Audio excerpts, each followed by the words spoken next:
He must have got out the car to go in the shop, and I'm sitting in the car and I think he say, "Rah, I'm not going to chill with my girl tonight, I'm going home to chill on my own until later on." And it just fly up in my head say, "Boy, I could ban a thing still, you know." And then straight away they said, "God, what do I do?" And he asked me, he said, "Erase the number from your phone." So straight away I just erased the number from my phone, and it just killed it. Thank you, and that's not easy to do because it's your brethren, and even though you don't want to be associated, you have to lock off the person as well as the life. No, I spoke to him a few weeks later because he rang me and I said to him, "Boy, brethren, no disrespect, but when he told me he had the thing, I had to rub a number at the phone. That's why the phone just still, and he respected that still." You went to jail for the first time, yeah? You went to jail for the first time, did 9 months? Yeah, I got 18 months and done 9 out of it. Why did you get 18 months? Got 18 months for smuggling back weed from Jamaica. And that's the point now. I'm going to ask you to do the first part of the introduction of the book. For those of you who haven't read the book and haven't purchased the book, this is going to be, Sherlock's going to do the introduction to the first part of the book. I'd like you to do that live so people can get that rather than me asking you the questions around this specifically. So I'm going to leave you to deal with that. Can we have a bit of quiet downstairs, please? Thank you. Go ahead. All right. What I'm about to give you now is the preface of my book. It's the first 3.5 pages, and I've gone over and over it, and I've learned it off by heart. So that's what I'm going to give you now. That what I'm going to give you now is not from that smuggling move there. This is from part 2.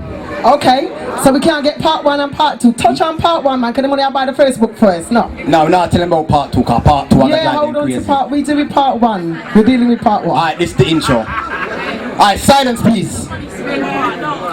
After 2 months of another wicked holiday in hot sunny Jamaica, it was now time for us to leave. Me and Pigo on the same flight. Sherlock, one second, please. All those downstairs, can you please keep quiet, yeah, please? Respect what's going on up here. We're trying to do a reading from the book right now. So please, just keep quiet so we can hear this properly. Thank you. Respect that, yeah? Thank you very much. Cheers. Yes, Dean. Bless up, brother. Alright. After 2 months of another wicked holiday in hot sunny Jamaica, it was now time for us to leave. Me and Pigo on the same flight. Pigo carrying 23 pounds of the highest grade weed, and me, Mr. Different, carrying 2 kilos of the finest crack cocaine. We left from my apartment in Kingston, Jamaica, and made our way to Runaway Bay, Hilltop House, to meet the plainclothes policeman who was going to bring Pigo to Montego Bay Airport. About half an hour later, me and Zonan left to take me there. By the time we got there, Pigo had done checked in. He was now sitting outside on a bench with a plainclothes policeman, waiting on the phone call, giving him the okay to go back into the airport. Because that meant the weed was in the drum on the plane, so it can't be troubled again. After I checked in my suitcase and the item with the food in, I then went back outside to check Zonan. Zonan was now sitting on the bench with a plainclothes policeman and Pigo, so I went off to them as well. We were all there on the bench, chatting and cracking jokes like we didn't have a care in the world. Next, Zonan says to me, "So Artem, you know, give me Keela number." I just laughed and gave it to him. Next, the plainclothes policeman's phone rang. It was a call saying that it's now safe for Pigo to go back into the airport, which should have been safe for me as well, because that meant my team was safe as well. We said latest to the plainclothes policeman and Zonan, and then made our way back into the airport to the departure lounge. As went through the first security checkpoint, this big black hench customs stroke immigration officer came over to me and told me to come with him. Pigo looked at me to say, "What's going on?" I didn't have a clue, but one thing I knew for sure, this wasn't good. He took me into this small room with a table and 2 chairs, one either side of each other, and told me to take a seat. By now my heart was beating really fast, my brain was doing overtime, wondering what the fuck's going on. This next officer then comes into the room, around the same size as the other officer, but a lighter shade of black. He sits in the chair opposite me, looking straight in the face. By now I'm shitting myself, think I'm gonna end up in prison in Jamaica, like my brethren Links. The first words that came out of the officer's mouth was, "Who are the jokes there?" in a strong Jamaica accent. "I ain't got no jokes," I replied. "You're a road boy, if you remember face." As he said that, I remember seeing him with Jimmy last year when I done my first weed move. He went on and said, "Yeah man, me don't know what Brazil and Colombia and them place there. Where Jimmy there?" By now I was shocked and shook and replied, "I don't know where Jimmy is." Then he was back on, where the drugs there? I kept telling him I ain't got no drugs on me, but he weren't having none of it. Inside you swallow something? So I started poking my belly, indicating I ain't got no drugs in me. The officer then left the room for a minute or two. When he came back, he told me to lift up my top and then wipe this small piece of yellow paper across my belly. A few seconds later, the paper changed colour, indicating I had cocaine in my system. The volume in the officer's voice rose now. How about this? Yeah, I'm cracking at you. No, I ain't. But I burned the thing a couple nights ago, I replied. But now I'm sweating like I just done burning a thing for real. And this fussy still out of my case. What's why I want to do the time? Yes, I'm back in England, hoping that I'd crumble and tell him where the drugs were. Then I remember the plainclothes policeman Don got the phone call giving Pico the okay to go back into the airport. So by rights they can't die into the drum again. Remembering that now eased the pressure I was feeling. After the officer realised I wasn't cracking, I knew it was too late now to do anything. He ended with, me have a car custom to each and tell him to get a check. Then he opened the door and said, go on, which I was sort of glad to hear. But at the same time I felt so weak, thinking and believing that as I reached back to Heathrow Airport, I'm going straight to Penn. After I caught back up with Pigo just for about to board the plane, he looked at me and asked, what happened? I opened my mouth to speak, but nothing came out. Close it again and just shake my head from side to side. There's your intro. So for those of you who get the book, this is what you'll get.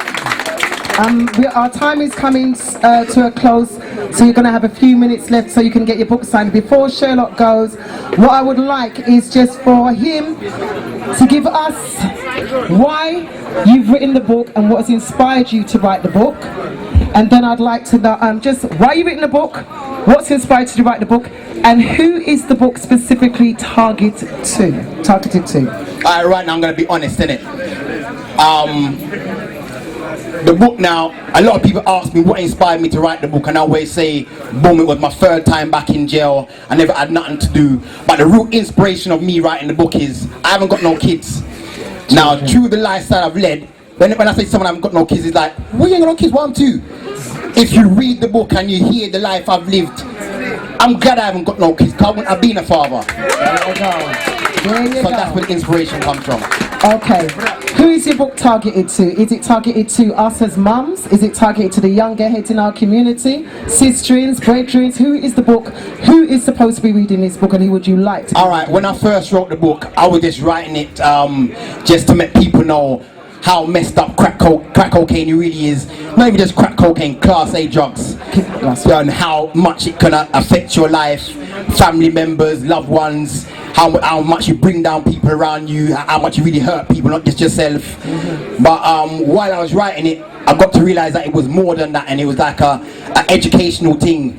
And now I'm trying to show the youth them. So when you leave school with no education, and you can't hardly read or write, there's going to be a time you need to fend for yourself, and you're going to need money, and you're going to automatically go down that negative road. So I'm trying to make the youth them know, say, get your education. That is the first and most important thing, car. Right about now, my reading and writing isn't too great. Some people might say, so how did you write a book then? Basically, anything I can't spell, I go in the dictionary and ask someone to tell me how to spell it. But my reading and writing does hold me back, because sometimes I can look at something on the internet and true, I can't spell the word, I just want to go on it. So, but that's the ability to learn. The whole point of life is to learn. If you don't know, you seek an answer. So you're not doing nothing that isn't outside of a norm. You're learning, you're self-learning. You have to go back and do your self-learning, but you're doing that. So if you can do that as an older man coming from the younger, then that's a good example for the younger heads that's out here. Yeah, we're just trying to set an example, you know. Since I've been alive, it's only since I've come out of prison, people have come to me and said to me I should be proud of myself. They're very proud of me. Before I was on drugs, dealing drugs, put my mum for all the stress, put myself for all the stress, my ex-girl for all the stress. It's causing havoc everywhere. So I was no one's favourite person, but since I've come out and everyone's seen that I remain clean, I've just gone out there and done my thing. I've got back to my old self. Everything just been blessed. I'm going to ask you two things to give your last message to give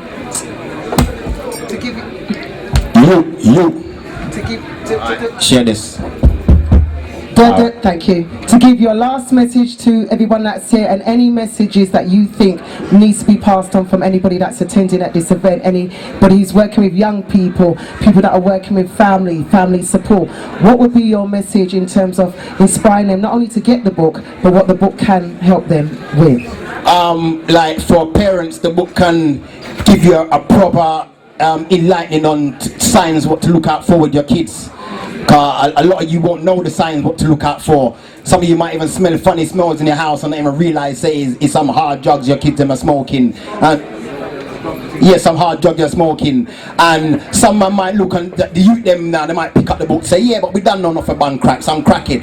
But them youth out there smoking that skunk, it's the same effect. I've been to rehab and I've seen kids in rehab for smoking too much skunk, and they get psychosis, jump off building and broke their legs, think they can fly and all them things there. It's a serious thing what I'm trying to say, so I'm just trying to educate the people them. Give thanks for that. My last thing for the evening is it's a trilogy set. So this is part 1.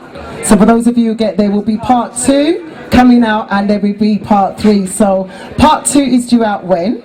And also I'd like to talk about sponsors, so let's give a heads up on the trilogy. So talk about the trilogy and when part 2 is out as well, please. Alright, I done part 1 and part 2. I wrote them while I was in prison. Since I've been out, I started selling the book from September, and I'm gonna be, I promise everybody that I'm gonna be out for a year.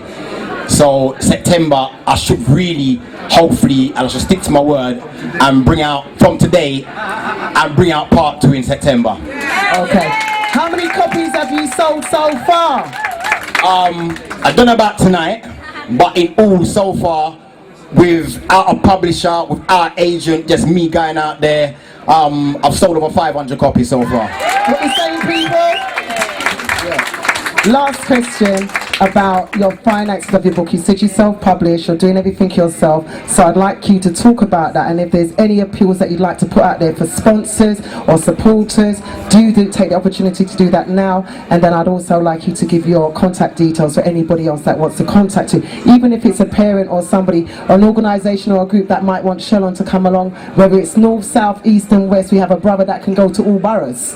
There ain't no postcode, and he can show that the postcode stops us living a life. So for those of you that may be here this evening who work in workshops with young people or in certain industries like myself in broadcasting and stuff, that they might take an opportunity to link you and ask you to come to them and do some workshop. So please talk about your financing and your sponsorship or sponsoring, and then give the people the information about how they can contact you in future. Well, so far I've been getting by, God bless her, my mum been the one sponsoring me. So, you know, give thanks to her. Yeah, give thanks. Rise up, mum, man. Rise up, mum. Giving up on me, you know. And I know that mummy's not well at the moment, so mummy's not here this evening because she's not feeling too well. So we send some love to her, same said way. Yeah, man, bless up, mummy. One love all the while. What's the question again? Sponsorship. Oh, yeah, sponsorship. Finance. Right. So, this publishing thing, as it's a whole new game to me, innit? And I'm just basically I'm learning it, and to get somewhere in this thing is if you ain't got an agent, to get a publisher is very hard. So if there's anybody who's got any connections for publishers, literature agents, then to please come and talk to me after, send on your email, or I've got some good people around me now, Colin Baptist and Jazino, they're representing me. So you can either see them and get the details. My contact details are different spelled DIFFRENT, different 55 at googlemail.com. My website has just gone up today.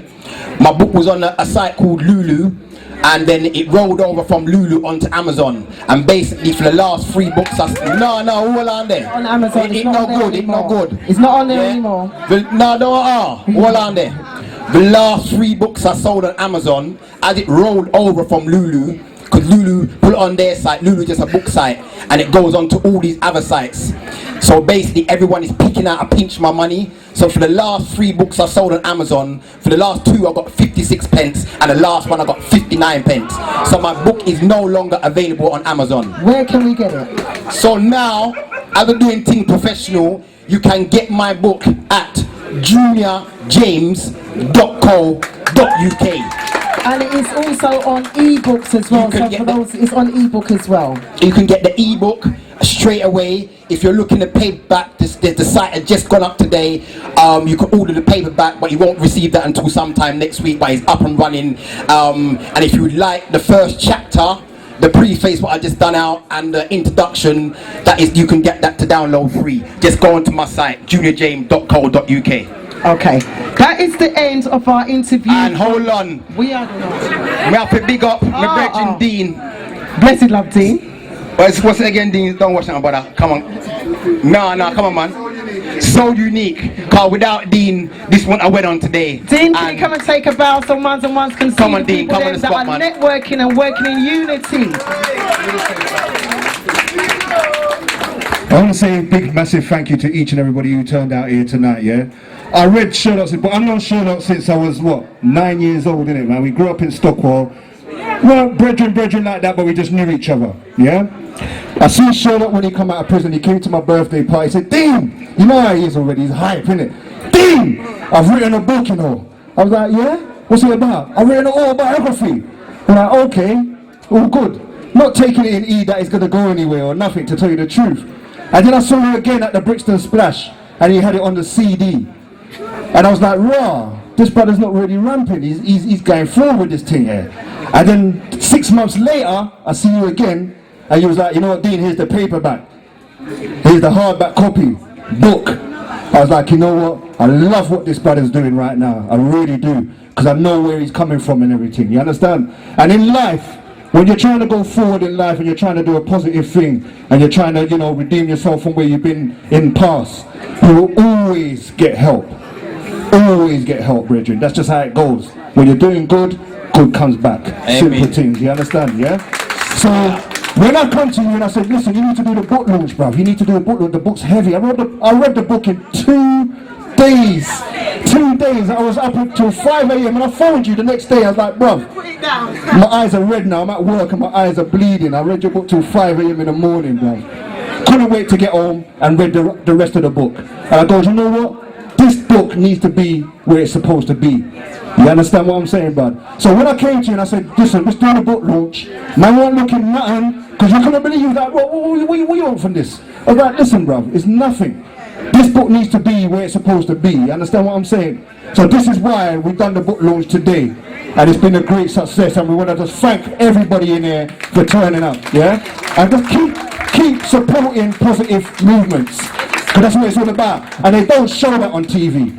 Top Boy. Don't matter, I can name so much different films. They don't show the different side of the coin. Yeah? There's so much positiveness going on out there. And we need to show that side of the coin. Push Yeah? out there. Yeah? Respect, brother. Keep up the good work, yeah? Bless up, family, yeah? Say nothing. Bless up, rise up. High spoken words of true power. And one more thing, Sister Aura. Who else? There is only a limited amount of books left downstairs, That's good news. which is good news. So if you want your copy and you haven't got it yet, then go and get them. I will be walking around and signing and doing my thing. Thank you all this evening for your time, your energy. Like everybody else, myself, I'm supporting. I have met Sherlock recently. I'm here just to support the book. I read the book, couldn't put it down. Was up 5 o'clock in the morning and I read, like say, a Bible me I read, couldn't put the book down. Get your copy and share it with other people. It needs to be shared. If we don't do the work to get it out, the work's not being done. So thank you all this evening for coming. Thank you for all the speakers, the guests. You don't...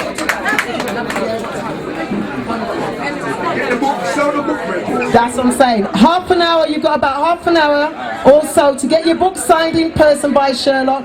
Like he said, there's only a few limited amounts. Do check him out on his website, do check him out on his email address, and I'm sure you can get copies of anything that he's got on his site, don't? Yes, juniorjames.co.uk. Check it out. Thank you all for coming. Have a blessed evening, safe travels home, enough love, one peace, one unity, guidance and protection. Ashe. Give yourself a round of applause.